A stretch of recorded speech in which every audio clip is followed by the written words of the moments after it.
I don't know exactly what thoughts are and where they come from. But what I do know is that the thoughts that I experience, they appear in me and they also disappear in me.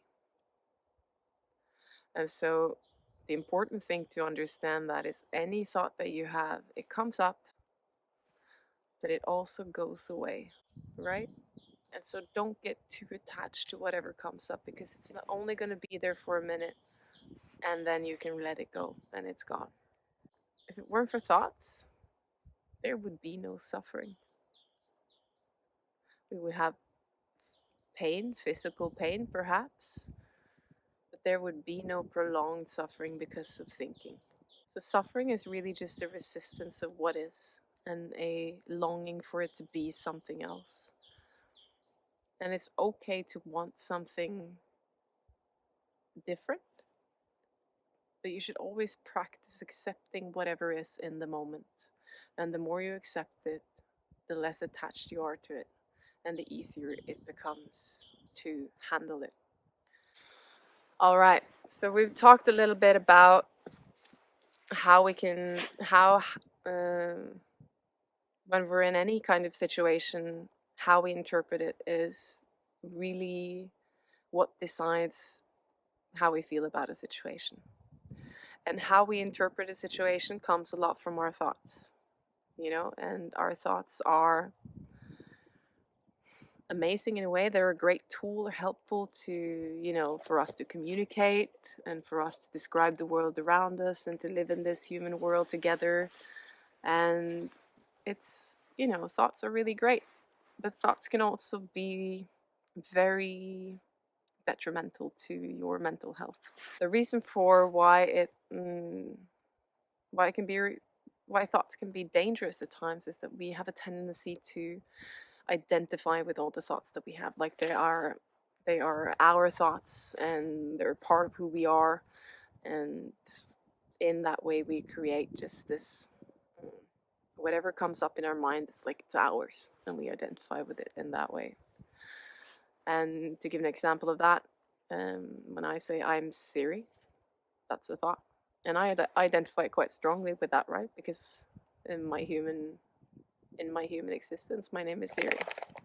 And when we identify with our thoughts in that way, we connected to something that is usually referred to as the ego. The ego is really just your life story, right? It's the story of it's a gathering of all the experiences that you've had over the years from your perspective.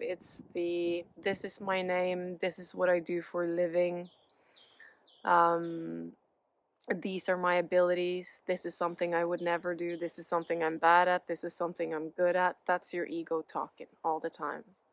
There's nothing wrong with that. You gain experience from life, and so perhaps you have certain characteristics that are better than others, right? And you have certain potentials maybe there are better than others, and it's useful to have a name because then it's easier to talk to each other and all that kind of stuff.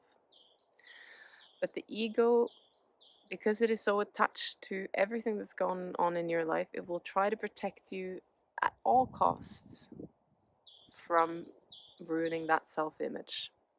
And so when someone is challenging your self-image, your ego is going to get angry, frustrated, and it will start a set of automatic reactions in your body, and you won't know that this is what's happening. You think that's just who you are, right?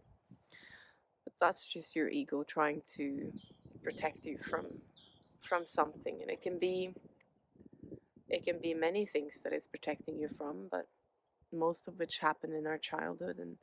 And Gabor Mate talks about this.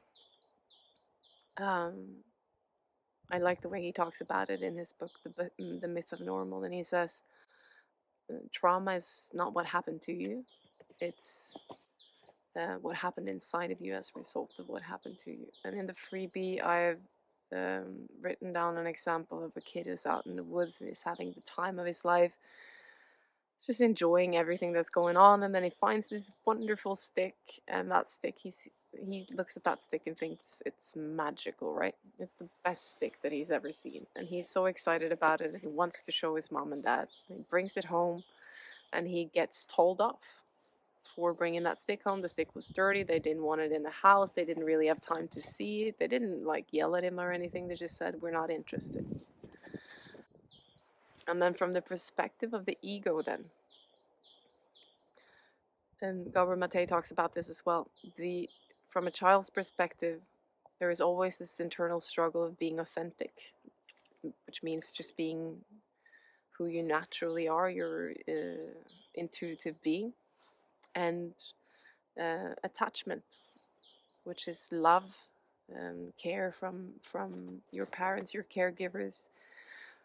And in that internal struggle, when you have to choose, when a kid has to choose, it always chooses the attachment, because attachment is the same as survival. And from instinct, we are animals, so instinctively we will choose survival over being ourselves. We will forgo our own selves to please others in order to survive. And when we do this as kids, we create patterns in our bodies. In the case of this kid with this stick, what he might learn from a situation like that is, whatever I find valuable and I'm excited about, people don't care about, right? And then he can live his life being convinced by that, because that is what he learned, and that is what's now engraved in his ego, right? In any situation that is similar to this that he is coming up in, his ego will remind him about the first time. So that can be, for example,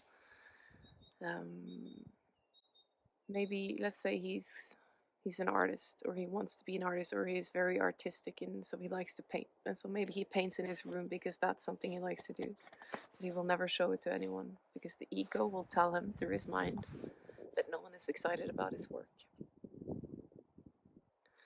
Or maybe he's a singer, or he plays the piano, or something like that, and he gets a chance to go on stage one time to play the piano, and when he's about to enter the stage, he gets a full-on panic attack, because the ego is trying to protect him from being shut down, right?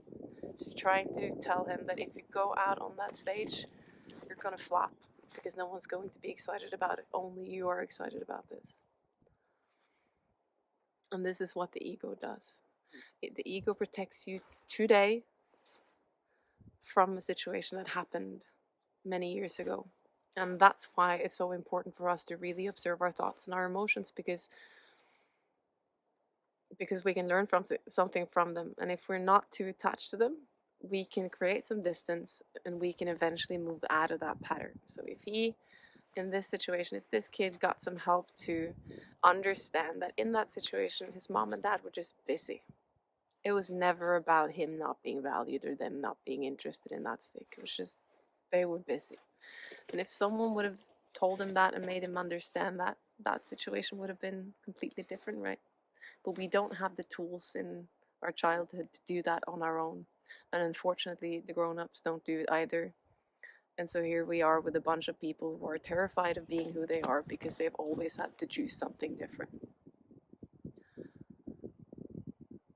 And this is why you should be extremely interested in what you're thinking, because your thinking might just be your ego trying to protect you from something that happened 20 years ago.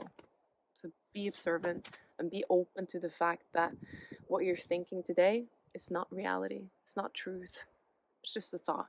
And it comes, and then it goes. It comes up, and then it goes. But you've always been here. You haven't gone anywhere. The thought came, the thought went, and you're here. I hope this makes sense to you, because I think this is one of the most important things to understand when you're going through a self-development journey like this. And so I really hope this rings true to you. And if it doesn't, please get in touch, and I'll try to explain it better. But I hope it made some sense to you at the very least. See you next week.